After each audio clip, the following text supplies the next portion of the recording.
Welcome, dear listener. The world has quieted now. The day has drawn its curtain, and all that remains is this soft space between wakefulness and dreams, a space just for you. Tonight, I'll tell you a story, a tale as old as whispered winds, carried through time by candlelight and memory. It's a story of courage and magic, of a great beast feared by all, and a young soul who dared to believe he could change fate. It begins in a land far to the north, where forests stretch endlessly, and shadows hide ancient secrets. But don't worry. You don't need to follow every twist or remember every name. Just let the words drift through you like a gentle breeze. There is no hurry here, no demands, only the slow unfolding of a timeless legend. So lie back, let your breath soften, let your thoughts float like clouds, and when you're ready, I'll begin. Very long ago, as old people have told me, there lived a terrible monster who came out of the north and laid waste whole tracts of country, devouring both men and beasts. And this monster was so destructive that it was feared that unless help came, no living creature would be left on the face of the earth. It had a body like an ox, and legs like a frog, 2 short forelegs and 2 long ones behind, and besides that it had a tail like a serpent, 10 fathoms in length.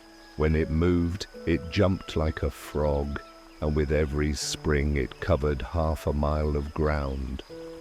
Fortunately, its habit was to remain for several years in the same place, and not to move on till the whole neighborhood was eaten up. Nothing could hunt it, because its whole body was covered with scales, which were harder than stone or metal. Its 2 great eyes shone by night, and even by day, like the brightest lamps. And anyone who had the ill luck to look into those eyes became, as it were, bewitched, and was obliged to rush of his own accord into the monster's jaws. In this way, the dragon was able to feed upon both men and beasts without the least trouble to itself, as it needed not to move from the spot where it was lying. All the neighboring kings had offered rich rewards to anyone who should be able to destroy the monster, either by force or enchantment, and many had tried their luck, but all had miserably failed. Once a great forest in which the dragon lay had been set on fire. The forest was burnt down, but the fire did not do the monster the least harm. However, there was a tradition amongst the wise men of the country that the dragon might be overcome by one who possessed King Solomon's signet ring, upon which a secret writing was engraved. This inscription would enable anyone who was wise enough to interpret it to find out how the dragon could be destroyed. Only no one knew where the ring was hidden, nor was there any sorcerer or learned man to be found who would be able to explain the inscription. At last, a young man with a good heart and plenty of courage set out to search for the ring. He took his way towards the sun rising, because he knew that all the wisdom of old time comes from the east. After some years, he met with a famous Eastern magician and asked for his advice in the matter. The magician answered, "Mortal men have but little wisdom and can give you no help, but the birds of the air would be better guides to you if you could learn their language. I can help you to understand it if you will stay with me a few days." The youth, thankfully accepted the magician's offer and said, "I cannot now offer you any reward for your kindness, but should my undertaking succeed, your trouble shall be richly repaid." Then the magician brewed a powerful potion out of 9 sorts of herbs which he had gathered himself all alone by moonlight, and he gave the youth 9 spoonfuls of it daily for 3 days, which made him able to understand the language of birds. At parting, the magician said to him, "If you ever find Solomon's ring and get possession of it, then come back to me, that I may explain the inscription on the ring to you, for there is no one else in the world who can do this." From that time, the youth never felt lonely as he walked along. He always had company because he understood the language of birds, and in this way he learned many things which mere human knowledge could never have taught him. But time went on, and he heard nothing about the ring. It happened one evening, when he was hot and tired with walking, and had sat down under a tree in a forest to eat his supper, that he saw 2 gaily plumaged birds that were strange to him, sitting at the top of the tree talking to one another about him. The first bird said, "I know that wandering fool under the tree there, who has come so far without finding what he seeks. He is trying to find King Solomon's lost ring." The other bird answered, "He will have to seek help from the witch-maiden, who will doubtless be able to put him on the right track. If she has not got the ring herself, she knows well enough who has it." "But where is he to find the witch-maiden?" said the first bird. "She has no settled dwelling, but is here today and gone tomorrow. He might as well try to catch the wind." The other replied, "I do not know certainly where she is at present, but in 3 nights from now she will come to the spring to wash her face, as she does every month when the moon is full, in order that she may never grow old nor wrinkled, but may always keep the bloom of youth."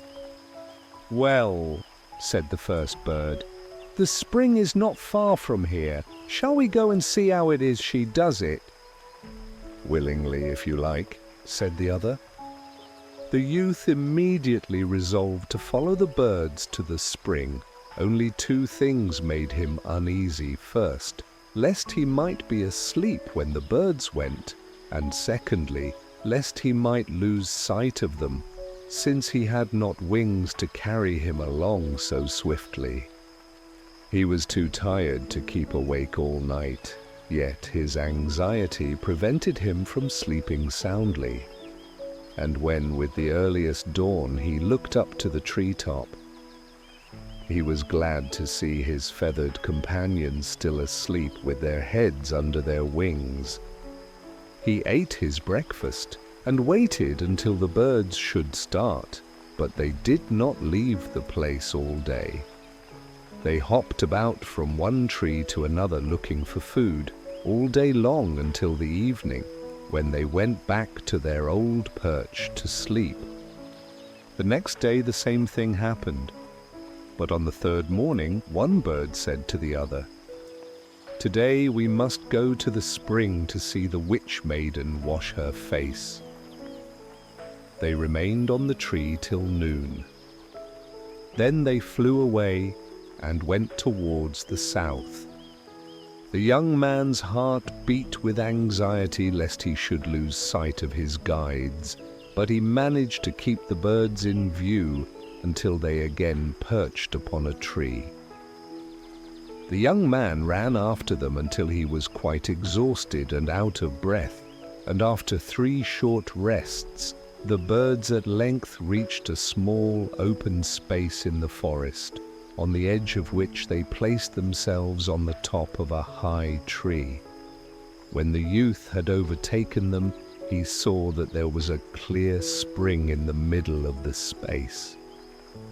He sat down at the foot of the tree upon which the birds were perched, and listened attentively to what they were saying to each other.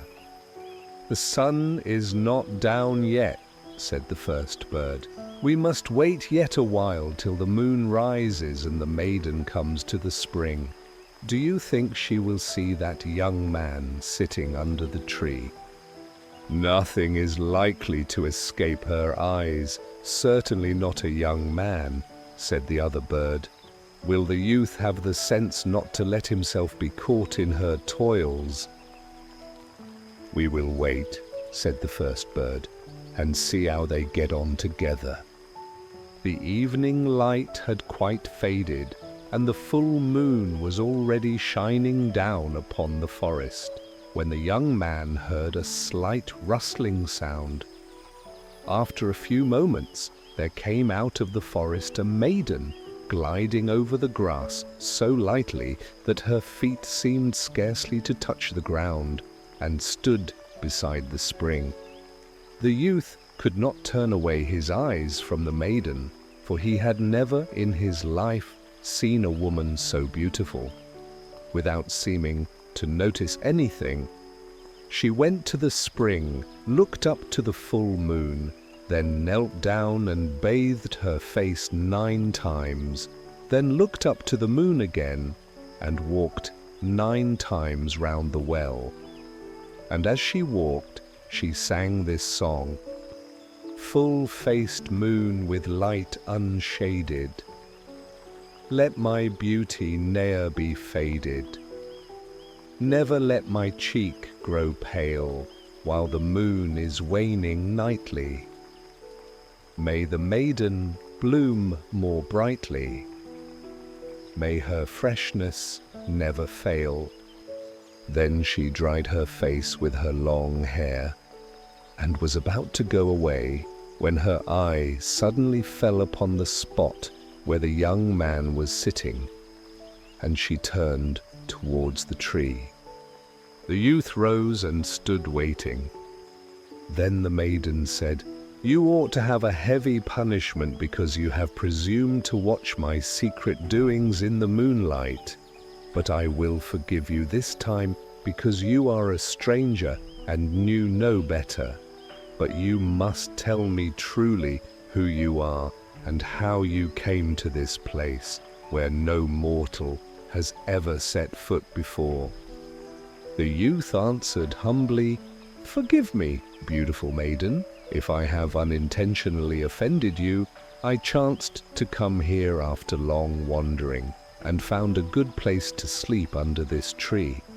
At your coming I did not know what to do, but stayed where I was, because I thought my silent watching could not offend you." The maiden answered kindly, "Come and spend this night with us. You will sleep better on a pillow than on damp moss." The youth hesitated for a little, but presently he heard the birds saying from the top of the tree, "Go where she calls you, but take care to give no blood, or you will sell your soul." So the youth went with her, and soon they reached a beautiful garden, where stood a splendid house, which glittered in the moonlight as if it was all built out of gold and silver. When the youth entered, he found many splendid chambers, each one finer than the last. Hundreds of tapers burnt upon golden candlesticks, and shed a light like the brightest day. At length they reached a chamber where a table was spread with the most costly dishes. At the table were placed 2 chairs, one of silver, the other of gold. The maiden seated herself upon the golden chair and offered the silver one to her companion. They were served by maidens dressed in white, whose feet made no sound as they moved about, and not a word was spoken during the meal. Afterwards the youth and the witch-maiden conversed pleasantly together, until a woman, dressed in red, came in to remind them that it was bedtime. The youth was now shown into another room containing a silken bed with down cushions, where he slept delightfully. Yet he seemed to hear a voice near his bed, which repeated to him, "Remember to give no blood." The next morning, the maiden asked him whether he would not like to stay with her always in this beautiful place, and as he did not answer immediately, she continued, "You see how I always remain young and beautiful, and I am under no one's orders, but can do just what I like, so that I have never thought of marrying before. But from the moment I saw you, I took a fancy to you, so if you agree, we might be married and might live together like princes, because I have great riches." The youth could not but be tempted with the beautiful maiden's offer, but he remembered how the birds had called her the witch, and their warning always sounded in his ears. Therefore he answered cautiously, "Do not be angry, dear maiden, if I do not decide immediately on this important matter. Give me a few days to consider before we come to an understanding." "Why not?" answered the maiden. "Take some weeks to consider if you like, and take counsel with your own heart." And to make the time pass pleasantly, she took the youth over every part of her beautiful dwelling and showed him all her splendid treasures. But these treasures were all produced by enchantment, for the maiden could make anything she wished appear by the help of King Solomon's signet ring. Only none of these things remained fixed. They passed away like the wind without leaving a trace behind. But the youth did not know this. He thought they were all real. One day the maiden took him into a secret chamber where a little gold box was standing on a silver table. Pointing to the box, she said, "Here is my greatest treasure, whose like is not to be found in the whole world. It is a precious gold ring. When you marry me, I will give you this ring as a marriage gift, and it will make you the happiest of mortal men. But in order that our love may last forever, you must give me for the ring 3 drops of blood from the little finger of your left hand." When the youth heard these words, a cold shudder ran over him, for he remembered that his soul was at stake. He was cunning enough, however, to conceal his feelings and to make no direct answer, but he only asked the maiden, as if carelessly, what was remarkable about the ring. She answered, "No mortal is able entirely to understand the power of this ring, because no one thoroughly understands the secret signs engraved upon it. But even with my half-knowledge I can work great wonders. If I put the ring upon the little finger of my left hand, then I can fly like a bird through the air wherever I wish to go. If I put it on the 3rd finger of my left hand, I am invisible, and I can see everything that passes around me, though no one can see me. If I put the ring upon the middle finger of my left hand, then neither fire nor water nor any sharp weapon can hurt me. If I put it on the forefinger of my left hand, then I can with its help produce whatever I wish. I can in a single moment build houses or anything I desire. As long as I wear the ring on the thumb of my left hand, that hand is so strong that it can break down rocks and walls.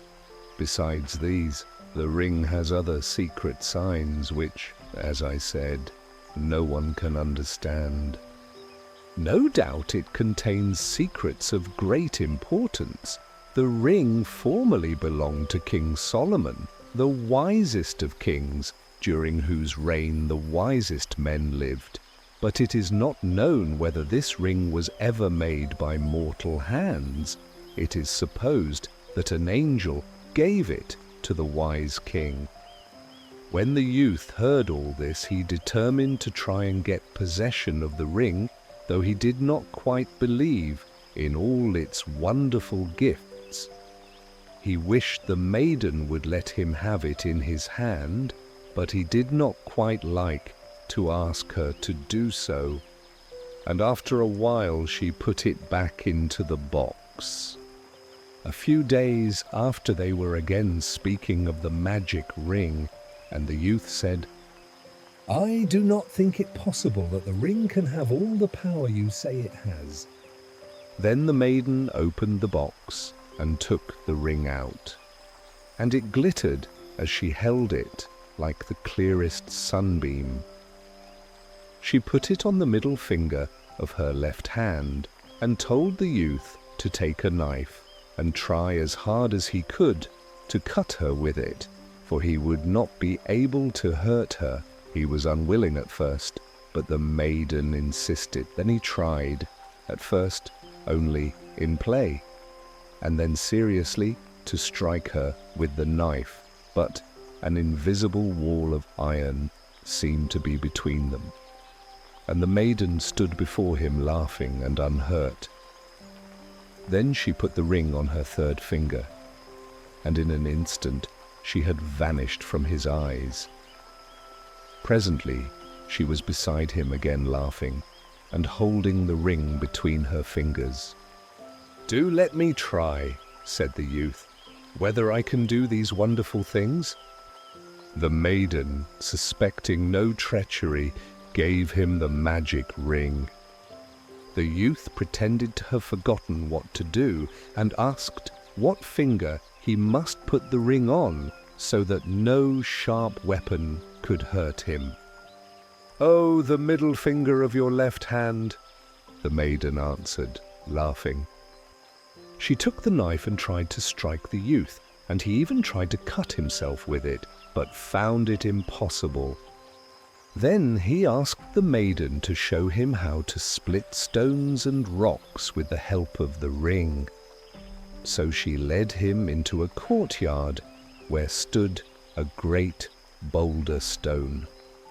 "Now," she said, "put the ring upon the thumb of your left hand, and you will see how strong that hand has become." The youth did so, and found to his astonishment that with a single blow of his fist the stone flew into 1,000 pieces. Then the youth bethought him that he who does not use his luck when he has it is a fool, and that this was a chance which once lost might never return. So while they stood laughing at the shattered stone, he placed the ring, as if in play, upon the third finger of his left hand. "Now," said the maiden, "you are invisible to me until you take the ring off again." But the youth had no mind to do that. On the contrary, he went farther off, then put the ring on the little finger of his left hand, and soared into the air like a bird. When the maiden saw him flying away, she thought at first that he was still in play, and cried, "Come back, friend, for now you see I have told you the truth." But the young man never came back. Then the maiden saw she was deceived, and bitterly repented that she had ever trusted him with the ring. The young man never halted in his flight until he reached the dwelling of the wise magician who had taught him the speech of birds. The magician was delighted to find that his search had been successful, and at once set to work to interpret the secret signs engraved upon the ring, but it took him 7 weeks to make them out clearly. Then he gave the youth the following instructions how to overcome the dragon of the north. You must have an iron horse cast in which must have little wheels under each foot. You must also be armed with a spear 2 fathoms long, which you will be able to wield by means of the magic ring upon your left thumb. The spear must be as thick in the middle as a large tree, and both its ends must be sharp. In the middle of the spear you must have 2 strong chains, 10 fathoms in length. As soon as the dragon has made himself fast to the spear, which you must thrust through his jaws, you must spring quickly from the iron horse and fasten the ends of the chains firmly to the ground with iron stakes, so that he cannot get away from them. After 2 or 3 days, the monster's strength will be so far exhausted that you will be able to come near him.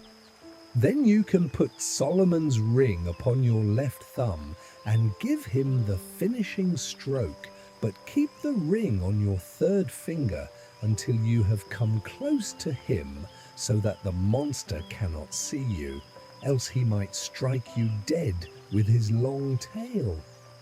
But when all is done, take care you do not lose the ring, and that no one takes it from you by cunning.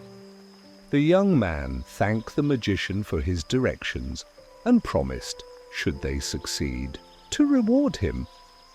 But the magician answered, I have profited so much by the wisdom the ring has taught me that I desire no other reward. Then they parted, and the youth quickly flew home through the air. After remaining in his own home for some weeks, he heard people say that the terrible dragon of the north was not far off, and might shortly be expected in the country. The king announced publicly that he would give his daughter in marriage, as well as a large part of his kingdom, to whosoever should free the country from the monster. The youth then went to the king and told him that he had good hopes of subduing the dragon, if the king would grant him all he desired for the purpose. The king willingly agreed, and the iron horse, the great spear, and the chains were all prepared as the youth requested. When all was ready, it was found that the iron horse was so heavy that 100 men could not move it from the spot. So the youth found there was nothing for it but to move it with his own strength by means of the magic ring. The dragon was now so near that in a couple of springs he would be over the frontier. The youth now began to consider how he should act, for if he had to push the iron horse from behind, he could not ride upon it, as the sorcerer had said he must. But a raven unexpectedly gave him this advice: Ride upon the horse and push the spear against the ground, as if you were pushing off a boat from the land. The youth did so, and found that in this way he could easily move forwards. The dragon had his monstrous jaws wide open, all ready for his expected prey. A few paces nearer, and man and horse would have been swallowed up by them. The youth trembled with horror, and his blood ran cold, yet he did not lose his courage, but, holding the iron spear upright in his hand, he brought it down with all his might, right through the monster's lower jaw. Then, quick as lightning, he sprang from his horse before the dragon had time to shut his mouth. A fearful clap like thunder, which could be heard for miles around, now warned him that the dragon's jaws had closed upon the spear. When the youth turned round, he saw the point of the spear sticking up high above the dragon's upper jaw, and knew that the other end must be fastened firmly to the ground, but the dragon had got his teeth fixed in the iron horse, which was now useless. The youth now hastened to fasten down the chains to the ground by means of the enormous iron pegs which he had provided. The death struggle of the monster lasted 3 days and 3 nights. In his writhing, he beat his tail so violently against the ground that at 10 miles distance the earth trembled as if with an earthquake. When he at length lost power to move his tail, the youth, with the help of the ring, took up a stone which 20 ordinary men could not have moved, and beat the dragon so hard about the head with it that very soon the monster lay lifeless before him. You can fancy how great was the rejoicing when the news was spread abroad that the terrible monster was dead. His conqueror was received into the city with as much pomp as if he had been the mightiest of kings. The old king did not need to urge his daughter to marry the slayer of the dragon. He found her already willing to bestow her hand upon this hero, who had done all alone what whole armies had tried in vain to do. In a few days, a magnificent wedding was celebrated, at which the rejoicings lasted 4 whole weeks. For all the neighboring kings had met together to thank the man who had freed the world from their common enemy. But everyone forgot amid the general joy that they ought to have buried the dragon's monstrous body, for it began now to have such a bad smell that no one could live in the neighborhood, and before long the whole air was poisoned, and a pestilence broke out which destroyed many hundreds of people. In this distress, the king's son-in-law resolved to seek help once more from the Eastern magician, to whom he at once travelled through the air like a bird by the help of the ring. But there is a proverb which says that ill-gotten gains never prosper, and the prince found that the stolen ring brought him ill luck after all. The witch-maiden had never rested night nor day until she had found out where the ring was.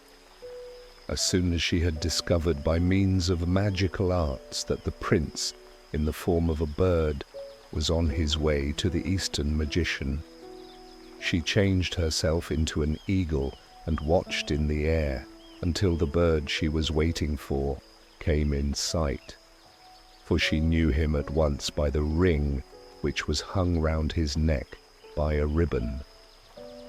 Then the eagle pounced upon the bird, and the moment she seized him in her talons, she tore the ring from his neck before the man in bird shape had time to prevent her. Then the eagle flew down to the earth with her prey, and the two stood face to face once more in human form. "Now, villain, you are in my power," cried the witch-maiden. "I favoured you with my love, and you repaid me with treachery and theft. You stole my most precious jewel from me, and do you expect to live happily as the king's son-in-law? Now the tables are turned. You are in my power, and I will be revenged on you for your crimes." Forgive me," cried the prince. "I know too well how deeply I have wronged you, and most heartily do I repent it." The maiden answered, "Your prayers and your repentance come too late, and if I were to spare you, everyone would think me a fool. You have doubly wronged me. First, you scorned my love, and then you stole my ring, and you must bear the punishment." With these words, she put the ring upon her left thumb, lifted the young man with one hand, and walked away with him under her arm. This time she did not take him to a splendid palace, but to a deep cave in a rock, where there were chains hanging from the wall. The maiden now chained the young man's hands and feet, so that he could not escape. Then she said in an angry voice, "Here you shall remain chained up until you die. I will bring you every day enough food to prevent you dying of hunger, but you need never hope for freedom anymore." With these words, she left him. The old king and his daughter waited anxiously for many weeks for the prince's return, but no news of him arrived. The king's daughter often dreamed that her husband was going through some great suffering. She therefore begged her father to summon all the enchanters and magicians, that they might try to find out where the prince was and how he could be set free. But the magicians, with all their arts, could find out nothing, except that he was still living and undergoing great suffering. But none could tell where he was to be found. At last, a celebrated magician from Finland was brought before the king, who had found out that the king's son-in-law was imprisoned in the East, not by men, but by some more powerful being.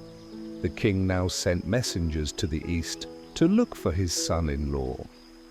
And they, by good luck, met with the old magician who had interpreted the signs on King Solomon's ring, and thus was possessed of more wisdom than anyone else in the world. The magician soon found out what he wished to know, and pointed out the place where the prince was imprisoned, but said, "He is kept there by enchantment and cannot be set free without my help. I will therefore go with you myself." So they all set out, guided by birds, and after some days came to the cave where the unfortunate prince had been chained up for nearly 7 years. He recognized the magician immediately, but the old man did not know him. He had grown so thin. However, he undid the chains by the help of magic, and took care of the prince until he recovered and became strong enough to travel. When he reached home, he found that the old king had died that morning, so that he was now raised to the throne. And now after his long suffering came prosperity, which lasted to the end of his life, but he never got back the magic ring, nor has it ever again been seen by mortal eyes. Now, if you had been the prince, would you not rather have stayed with the pretty witch-maiden? And so the story ends. The dragon sleeps in silence now, its roar just a distant echo. The young man, who once soared through the skies and faced fate alone, has returned, wiser, changed, no longer chasing magic, but resting in the quiet truth of his own heart. The enchanted ring was lost, perhaps forever, but maybe that was how it was meant to be. For some treasures, once taken unfairly, carry a weight too heavy for peace, and some love, once betrayed, fades like mist before the dawn. Now, you can let go of the tale, let it slip from your mind like sand through your fingers. The characters will remain where they belong in the realm of dreams and old stories, waiting to be remembered another night. You are safe now. The world can wait. Breathe in slowly and breathe out gently. Feel your body melt into stillness, your thoughts growing quieter with every breath. The night is long and kind, and sleep is already on its way.